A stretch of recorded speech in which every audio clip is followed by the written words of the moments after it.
땅에 들어가기 전 가나안 땅에 있는 아낙 자손들이라고 하는 어마어마한 거인 족속들, 도시 문명을 일구고 하늘에 닿을 만큼의 높은 장벽, 성벽을 갖고 있는 이들에 대하여 하나님께서는 절대 너희들 실력으로 그들을 이기고 그 땅을 차지할 수가 없다라는 현실적인 이야기를 해주고 있습니다. 너희가 들어서 40년 전에 너희 조상들이 가나안 땅을 악평했던 그걸 너희가 들은 대로 너희도 누가 아낙 자손을 능히 당하리요, 신앙 고백처럼 그렇게 굳어져 있지만 이 두려움, 40년 된 두려움을 온전히 지우기를 원하시는 하나님의 메시지입니다. 우리 자신도 우리 안에 있는 내면에 굳어진 이런 인지 구조를 바꾸어야만이 우리 자신이 드디어 변화의 시작점에 설 수 있다라고 어제 아침 말씀드렸습니다. 생각이 바뀌어야 행동도 바뀌고, 행동이 바뀌어야 삶도 습관 속에서, 훈련 속에서 바뀌어 갈 수 있는 겁니다. 상황은 똑같은데 하는 행동 역시 회피나 어떤 도망치는 것으로 이게 편하니까 그쪽으로 계속 가게 되어지면 아무런 소망이 없는 것이 우리 자신의 삶이라고 할 수 있겠습니다. 머리로는 국가대표 신앙을 가졌지만 몸이 전혀 국가대표급으로 훈련되지 않는 사람들이 참 많은 현실들을 우리가 생각해 볼 수 있습니다. 우리의 실력으로는 이 세상에서 악한 영들과 이 어둠의 세상 주관자들과 정치와 권력이라고 하는 사회적, 문화적 그 틀 속에 있는 그 악함을 성도는 절대 이길 수가 없습니다. 그럼에도 하나님께서 우리에게 주시고 있는 말씀, 아낙 자손을 누가 능히 이기리요? 이렇게 40년 동안 굳어져 있는 이스라엘 백성들을 향하여 하나님께서 3절부터 오늘날 너는 알라, 바르게 알기를 원하십니다. 그러면 그 알미 무엇입니까? 네 하나님 여호와께서 맹렬한 불과 같이 네 앞에 나아가신즉, 하나님께서 맹렬한 불로 네 앞에 나아가 주겠다라는 겁니다. 아멘 타임입니다.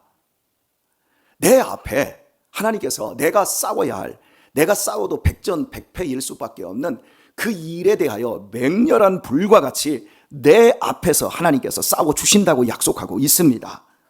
그러니 우리가 해야 할 일이 무엇입니까?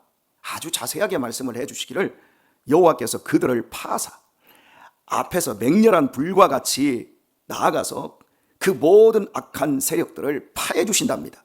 그리고 네 앞에 엎드러지게 하시리니, 두 가지로 말합니다.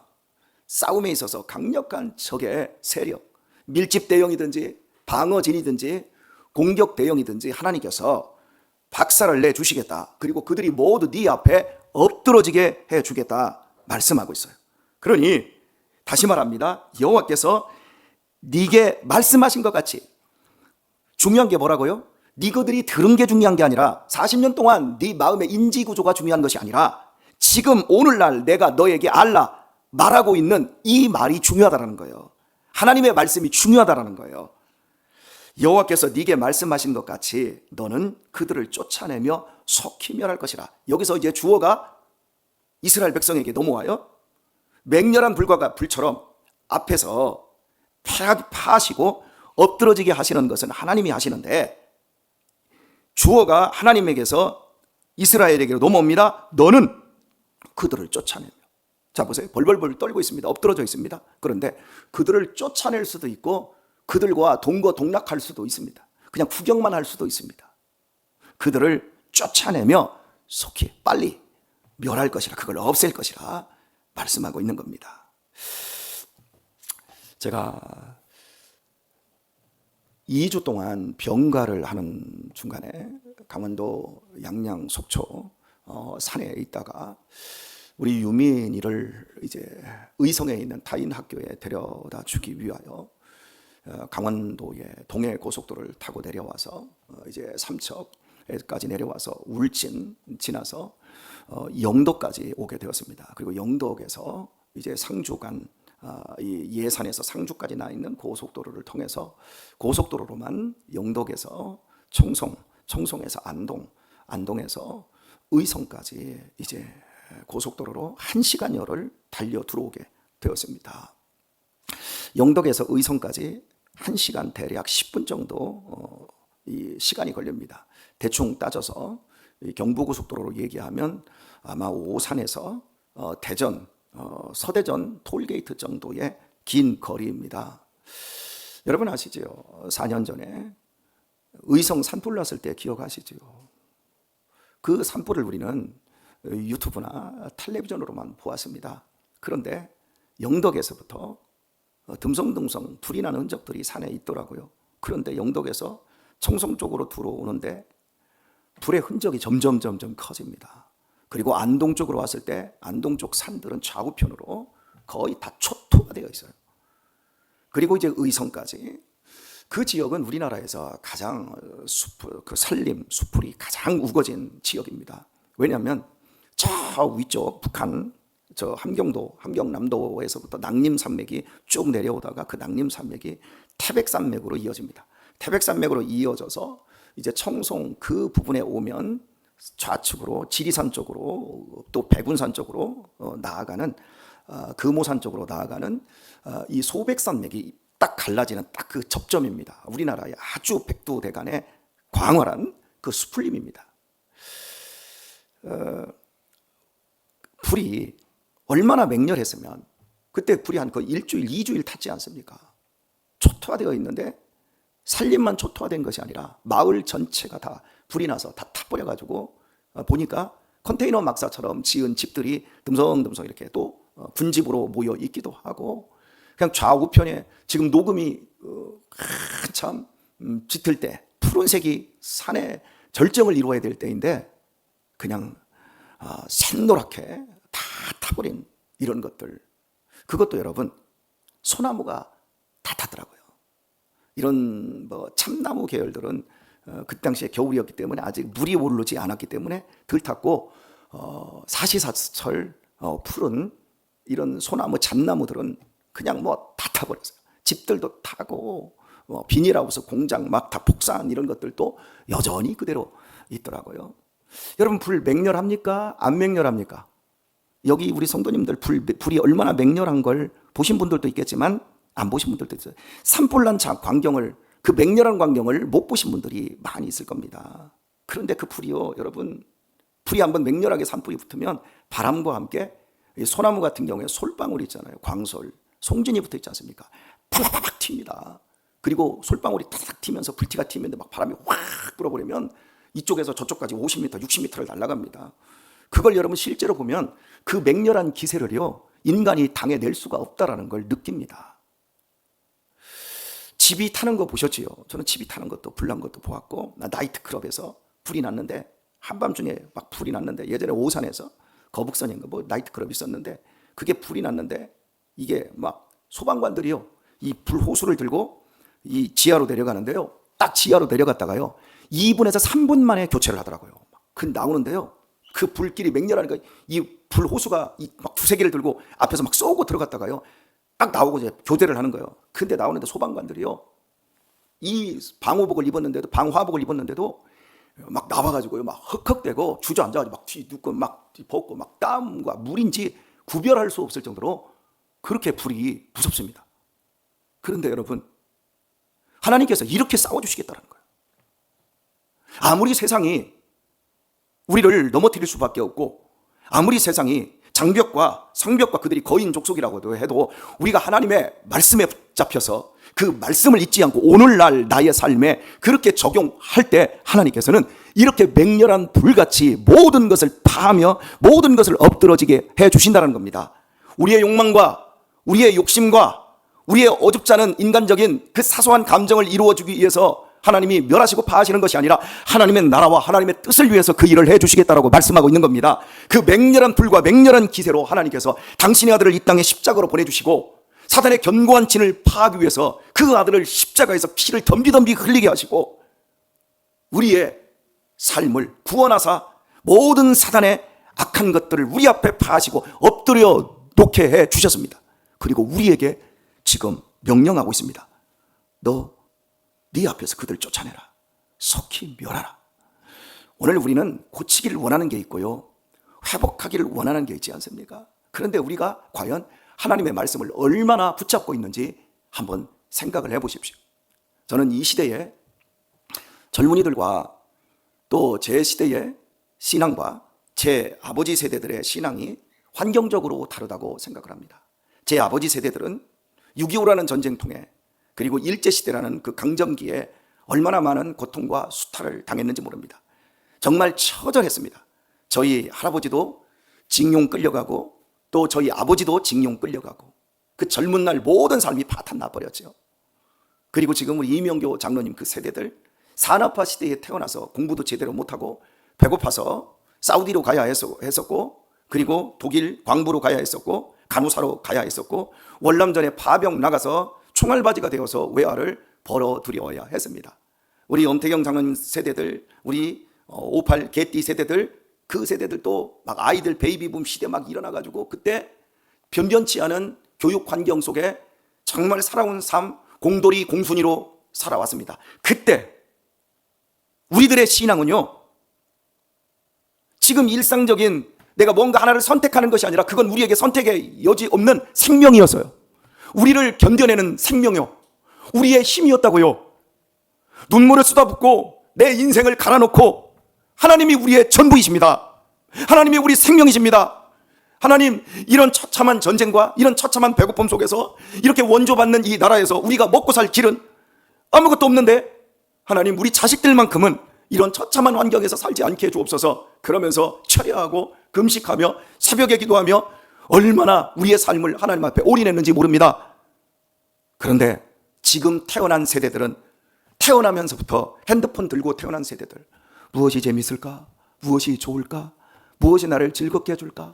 인스타그램에 들어가서 서로를 비교하면서 끝없이 경쟁하며 어떤 게 더 좋을까? 삶의 치열한 생존 경쟁에 그들은 동참하지 않았습니다. 오히려 유복한 환경에서 더 좋은 자리를 가기 위해서 오늘 삼성 노조가 굉장히 깨지고 있잖아요. 그게 진면목이 무엇인지는 잘 모르겠습니다. 그러나 우리가 알 수 있는 한 가지, 1년 연봉이 1억 2천이 넘는데 6억을 더 달라 한 사람다. 오늘 우리의 신앙생활과 비교해보면 오늘 우리 아이들, 젊은 세대들이 다 그러고 있는 거예요. 그들을 향해서 하나님께서 지금 뭐라고 말씀하시고 있는 겁니까? 오늘 우리는 우리의 다음 세대와, 우리는 지금 다음 세대를 얘기하고 있지만 지금 현재 젊은 세대들도 우리와는 전혀 다른 세대들인 거예요. 하나님께서 이런 상황 속에서도 맹렬한 불과 같이 우리를 위해 싸워주시는 줄 믿습니다.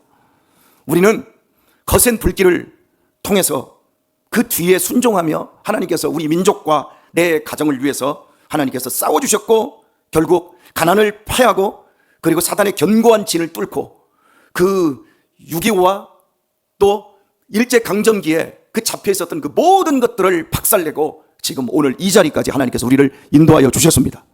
그 거센 불길을 보았습니다. 부흥의 불길을 보았습니다. 근데 다음 세대들이 교회에서 지금 와서 거센 불길을 보고 있는 줄 아세요? 여러분, 불 중에 제일 아름다운 불이 어떤 불이에요? 이런 전기불 말고 실제 성냥이나 라이터로 켜서 붙이는 실제 물리적인 불을 말합니다. 어떤 불이 가장 아름다워요? 케이크 위에 꽂아놓은 생일잔치 케이크 위에 꽂아놓은 양초, 얼마나 어여쁩니까? 저희 집의 냄새를 없애기 위해서 양초를 큰 걸 신운 때, 그러니까 20년도 넘은 거죠. 30년대 됐네. 이 양초를 2개 사놓은 게 있었어요. 그래서 고기도 잘 안 먹지만 집에서 고기나 생선을 구워 먹으면 그걸 딱 켜놓습니다. 근데 우리 유아가 이게 꽂혔어요. 그 지 방에다가 양초가 늘어났더라고요. 3개를 쫙 켜놓고 밤새도록 켜놓고 자는 거예요. 그것도 어디다? 책꽂이 위에다 책을 빼고 거기다 딱 3개를 올려놓고 불을 켜놓은 거예요. 제가 새벽 얘기 그거 깜짝 놀랐습니다. 우리 애들은 그게 불이, 양초, 불이, 초가 너무 성냥개비만큼 가늘으니까 케이크 그 아름답고 달콤한 곳에 올려져 있으니까 그게 아이들은 너무 이뻐 보이는 거죠. 그 불이 책꽂이 위에 책에 올려 붙는 순간, 이불에 붙는 순간 어떻게 됩니까? 집안이 다 탑니다. 윗집이 다 탑니다. 아랫집이 다 탑니다. 가스 폭발이 이어지면 주변이 아수라장이 됩니다. 제가 우리 유아를 깨웠습니다. 유아야, 이 불 여기다가 붙으면 어떤 일이 일어나는 줄 알아? 아버지는 이거 감당할 여력이 안 돼. 제발 다른 장난을 해도 불장난은 하면 안 돼. 신앙 가지고 장난하면 큰일 납니다, 여러분. 요즘 우리 아이들에게 신앙은 그냥 우리 아버지가 골프도 치고 우리 어머니가 에어로빅도 하고 피트니스도 하고 뭐 탁구도 치고 당구도 치고 선택할 수 있는 오락 중에 하나로 우리 아이들이 알고 있어요. 우리 학생들, 청년들, 어린이들 우리 교회 와서 생명 바치고 생명 얻기 위해서 신앙생활 하는 줄 아세요? 그냥 사람들이 좋으니까 교회 오는 거예요. 하나님의 말씀을 알아요? 다 자기 소견에 옳은 대로 생각하고 그렇고 신앙생활해요. 하나님께서 박살 내주실 거예요, 나중에는. 사람은 그냥 신앙이 들어가는 게 아니에요. 나 자신이 부서져야, 내가 할 수 있다? 나 못하는구나. 내가 옳다? 우리 엄마 아빠가 옳구나. 나도 죽는구나. 나도 인생이 삐걱했다가는 나중에 끝나는구나. 이 처절함 속에 있을 때 드디어 하나님을 알게 되는 거예요. 그때 하나님을 찾게 되어지는 거예요. 우리 거기까지 우리가 참아주고 견뎌줘야 돼요. 하나님께서 우리 앞에서 내가 하는 것이 아니라 우리 하나님이 해주실 때까지 우리는 하나님의 말씀 안에 있어야 되는 줄 믿습니다. 그 싸움을 하기 위해서 우리가 새벽에 기도하는 거예요. 견디기 위해서. 힘이 있어야 견디지요. 힘이 없는데 어떻게 견뎌요? 말씀을 먹고 기도하고 하나님 도와주세요 하면서 하나님이 역사하셔서 완전히 패하시고 엎드러지게 하실 때까지 하나님, 제가 제 자리를 지키겠습니다. 그냥 여러분 자리를 지키며 인내할 수 있는 것 같습니까? 감정이 상하고 조금 상처받았다고 하면 이 자리도 못 지켜요, 여러분. 그러니까 우리 부모님들이 지금 우리 자녀들이 다 널브러져 가지고 신앙이 무슨 내가 선택해도 되는 건 줄 알고 저렇게 다 오망방자하게 다 떠나고 한국교회 젊은 세대들이 다 떠났는데도 부모들이 이 시간에 쿨쿨 자고 무릎 한번 꿇지 못하는 사람들이 얼마나 많습니까? 오늘의 말씀을 맺도록 하겠습니다. 사람들이 저를 굉장히 강하게 봅니다. 그리고 굉장히 또 묵뚝뚝하게 봅니다. 제 인상이 좀 얼굴은 부드러운데 하는 걸, 설교하는 걸 보면 참 굉장히 빈틈이 없다, 여러분들이 그렇게 느끼시는데요.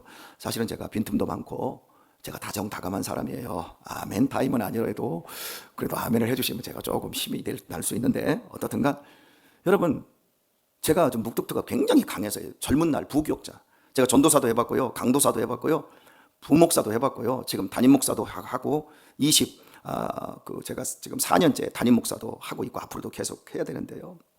제가 전도사 때, 강도사 때 사람들과의 관계가 좋았어요. 묵뚝뚝한 것 같고 강한 것 같은데도 관계가 좋았어요. 별로 부딪히지도 않고 저 때문에 상처받고 저 때문에 시험 드는 사람들이 없었어요. 그런데 말입니다, 제가 담임 목사가 되고 나니까 저 때문에 상처받는 사람들이 왜 그렇게 많은지 몰라요. 저 때문에 시험 들었다고 하는 사람들이 왜 그렇게 많은지 몰라요. 지금 여기도 있어요. 나 목사님 때문에 시험 들었어요. 나 목사님 때문에 상처받았어요 라고 하신 분들 여기 지금 많습니다. 그리고 오늘 이 설교 듣는 사람들 가운데도 많을 겁니다. 그러면 여러분, 믿음이 아니라 상식적으로 한번 생각해 봅시다. 젊은 날 부목사, 전도사, 강도사 할 때 한 번 참았다면 담임 목사 할 때는 몇 번 참았겠어요? 제가 100번, 1000번도 더 참습니다. 여러분, 제가 생각하는 것도 그렇고요, 이 담임 목회자의 이 자리에서 제가 얼마나 고군분투하겠습니까? 그런데 희한하게 더 잘하는데, 더 열심히 하고 더 참는데 희한하게 저 때문에 상처받고 힘겨운 사람들 더 많이 생긴다니까요. 그 이유가 뭘까요? 포지션 때문에 그런 거예요. 전도사 때는 위에 강도사님도 있고 부목사님들도 있고 담임 목사님도 있어요. 최소한 부목사 때 누가 책임자예요? 누가 포지션에 가장 으뜸이에요? 담임 목사님이잖아요. 그 뒤에 누가 있어요? 부목사 뒤에? 제가 부목사 때 제가 관계가 좋고 이렇게 생각하는 이 모든 것들은 실은 내가 너무 성격이 좋거나 관계를 잘해서가 아니라 내 뒤에 있는 포지션이 저를 다 보호하고 있었기 때문이었던 거예요. 그런데 제가 결정을 해야 되잖아요. 제가 모든 걸 다 가져야 되잖아요. 제가 모든 걸 다 뒤집어 써야 되잖아요. 제가 책임을 져야 되니까 더 많이 참고 더 많이 힘겨워하는데도 이게 잘 안 되는 걸 제가 깨닫습니다. 그리고요, 희한한 게 있더라고요. 제가 말을 안 하고 싶어도 제가 마지막 자리에 있으니까 말을 해줘야 돼요. 저 사람의 영혼을 위해서, 그 사람의 가정을 위해서. 그래서 제가 개인적으로 얘기를 해줍니다. 이렇게 하십시오. 다른 사람한테 말하지 않겠습니다. 나만 알고 그저 넘어가겠습니다. 그러니 회개하십시오. 그러니 돌아오십시오. 그러니 지금 당신이 하려고 하는 그걸 하지 마십시오. 빨리 끊으십시오. 빨리 고치십시오. 빨리 회개하십시오. 라고 해서 우리 교회에서 이렇게 제가 한 30여 건을 얘기를 해줬는데 그 중에 딱 한 사람만 회개하고 한 사람만 고치더라고요. 그리고 나머지는 지 길로 가요. 자기 소견대로 옳은 대로 가요. 하나님의 말씀이 맹렬한 불과 같이 우리 앞에 있는 모든 악한 권세들을 깨트리는데 내가 속히 순종하고 가는 게 아니라 사단의 맹렬한 불이 성도들의 심령들을 불살라버리고 결국 망하고 깨지고 방황하는 자리로 가는 것을 제가 끝없이 보면서 너무 마음이 아파요. 저 사람이 저기에서 지금 속히 순종하면 하나님께서 정말 복되게 하실 텐데 우리 학생들, 청년들이, 우리 애들이 저기에서 방향을 살짝만 바꿔서 그 자신의 욕망과 자신의 하나님과 아무런 상관없는 꿈을 위해서 달려가는 그 길에서 하나님의 비전과 하나님의 꿈을 붙잡기만 하면 그 모든 인생이 다 해결되어질 텐데 여러분 이게 보이니까 그저 막 안타까울 뿐이에요. 제가 악다구니 한다고 될 일도 아니고 제 자식을 향해서도 마찬가지예요. 우리 하영아 이러이러해야 한다. 얼마나 힘든 일인지요. 그런데 우리 성도님들이나 우리 자식이나 누구를 볼 것도 없어요. 내 자신을 봐도 그래요. 내 자신을 봐도 징글징글하게 말을 안 들어먹어요. 내 자신이 더 하나님 앞에 마음이 강팍한 것 같아요. 오늘 우리의 삶에 있어서 한번 맹렬한 불을, 하나님께서 우리 앞에서 싸워주시는 맹렬한 불을 경험하게 되기를 축복합니다. 그저 케이크 위에 올려져 있는 그 불, 그걸 보면 아이고 하나님 능력도 없네, 아이고 아름답기만 하네, 이게 아니라 하나님이 일하시는, 어떻게 하나님께서 역사하시는지를 우리가 이 시대에 한번 보는 우리 그런 교회를 한번 만들어 보도록 하십시다. 그래서 우리 자신들이 하나님의 불쏘시개가 되도록 하십시다. 부흥의 불쏘시개가 되도록 하십시다. 이런 역사를 일부는 우리 교회가 되기를 우리 주 예수님의 이름으로 간절히 축원합니다.